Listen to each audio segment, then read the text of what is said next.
Imagine becoming so famous for being stupid that the richest men in your town start secretly competing to invent ways to make you lose your fortune. There was only one problem. Every time they gave him a terrible business idea, he got richer. And after it happened again and again, people began asking a terrifying question. What if Timothy Dexter wasn't stupid at all?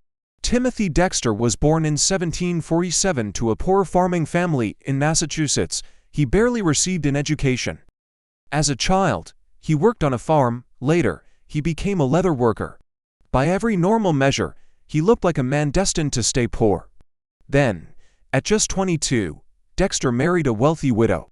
Suddenly, the poor leather worker had money. And that's when everyone started laughing. During the American Revolution, continental currency was collapsing in value. Most people were desperate to get rid of it.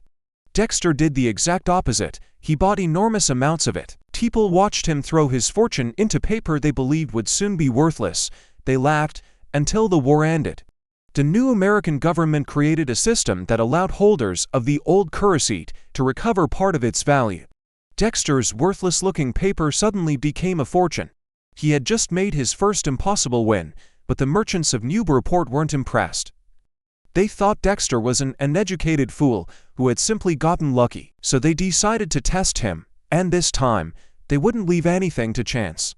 They gave him an idea so ridiculous it was almost insulting: ship thousands of bed-warming pans to the West Indies. Think about that. Bed-warming pans were used to heat beds during freezing New England winters. The West Indies were hot. Nobody needed them. It was practically guaranteed to fail. Dexter bought them anyway. The merchants waited for disaster. Instead, the pans arrived and were discovered to be incredibly useful for handling hot molasses in the booming sugar industry. They sold. Dexter made money. The merchants tried again. Wool mittens to a tropical region. Dexter shipped them. And somehow, those mittens were bought by merchants traveling toward colder parts of the world. So they tried something even crazier: cats.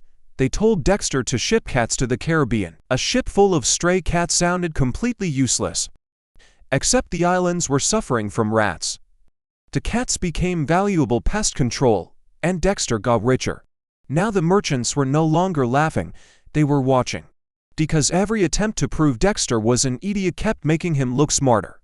So they came up with their final masterpiece: coal. They told him to ship coal to Newcastle. Newcastle was famous for coal. Sending coal, there was basically a historical definition of doing something completely pointless.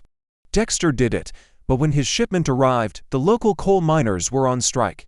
The mines had stopped producing. The city that was supposed to have endless coal suddenly needed it. Dexter's ridiculous shipment became incredibly valuable. And once again, the man everyone called stupid walked away richer.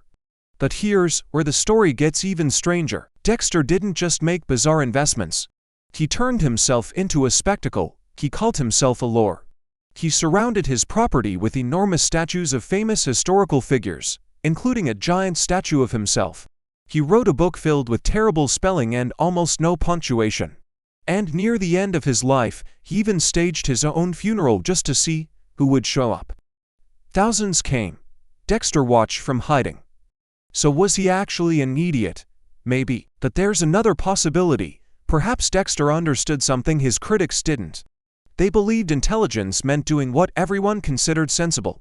Dexter discovered that sometimes the greatest opportunities are hiding inside the ideas everyone else is too embarrassed to try. Maybe he was the luckiest fool in American history. Maybe he was a strange genius.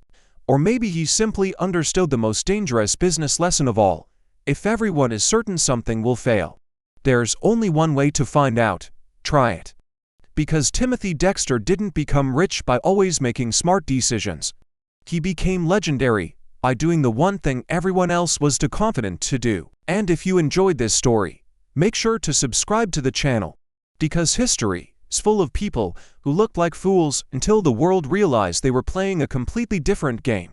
So subscribe and come back for the next story.